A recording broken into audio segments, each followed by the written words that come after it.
예, 그다음에 현대로템을 보겠습니다. 참수 노출 리밋인데 28,000원 선에서 30%를 잡으셨어요. 지금 24,950원. 참 많이 기다리시다가 일단 매수를 들어갔는데 이제 너무 한꺼번에 그냥 왕창 들어가신 것 같아요.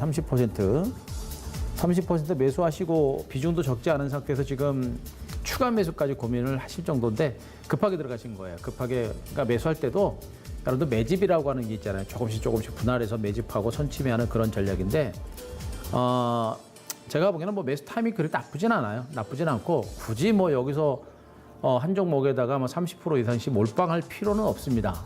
그렇게 목숨 걸 필요는 없어요. 그리고 뭐 현대로템 말고도 종목은 너무나 좋은 종목은 너무나 많기 때문에 그렇게 굳이는 할 필요 없습니다. 중요한 거는 이제 이 현대로템을 비롯한 이제 그 대북 관련주들이 시세가 과연 움직일 수 있겠느냐라는 거예요.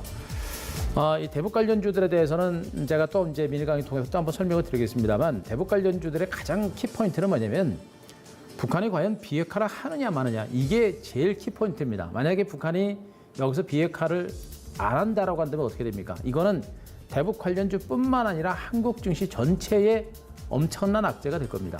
예, 그동안 그 기대감이라고 하는 부분들도 굉장히 있었기 때문에 그것도 굉장히 큰 호재로 작용했었거든요.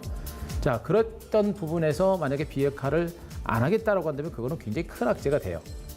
자, 그러나 현재 그동안의 어떤 그 한미 정상이 뭡니까? 남북 정상회의라든가 그다음에 북미 정상회담이라든가 또 김정은의 횡보라든가 이런 것들을 감안하고 또 이제 폼페이오 미 국무장관이 이제 북한에 이제 이번에 3차 방문을 했습니다. 그러니까 이제 북한을 간 걸 알고 있는데, 자, 거기에서 이제 그동안 시장에서 그 봤었던 미국의 이제 일간지라든가 경제지를 중심으로 언론에서 얘기하고 있는 비핵화에 대한 어떤 의구심, 이런 것들을 해소하기 위한 그런 어떤 결과론적인 어떤 그 내용을 이번에 폼페이오가 가지고 오지 않을까라는 기대감을 좀 가지고 있는 겁니다. 시장에서는.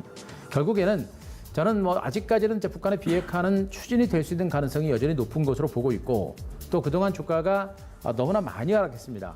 북한의 이제 비핵화라는 조짐이 이제 후속 조치가 이제 좀 늦어졌고, 이런 상태에서 전체적인 증권시장이 급락세를 보면서 가치 조정폭이 컸던 거예요. 이렇던 상태에서 북한의 어떤 비핵화 의지가 확인이 됐을 때 종목구들의 주가는 강도 높은 반등세가 나올 수 있는 가능성이 크다고 보고 있고, 저는 아직은 가능성이 있다고 보고 있습니다. 만약에 북한이 비핵화를 안 한다라고 한다면은 뭐 무조건 주식 털어야 되겠죠.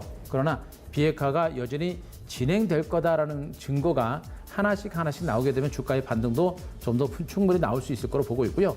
현대로템은 비핵화, 그러니까 북한 관련 그 남북 경협 수혜주인 것은 또 틀림이 없습니다만, 이 회사 자체로도 지금 이제 철도와 관련된 부분에서는 우리나라 해외 쪽으로도 진출하면서 성장성이 많이 커지고 있는 종목 중에 하나입니다. 이런 측면을 감안한다면 기업의 가치라든가 또 남북 경협이라든가 이런 측면을 감안한다면 긍정적인 어떤 반등이 나올 수 있는 가능성이 높다고 보고 있습니다. 그래서 지금은 굳이 물량을 털어낼 만한 단계는 아니고요. 홀딩하시는 게 좋겠고요. 차트 보겠습니다.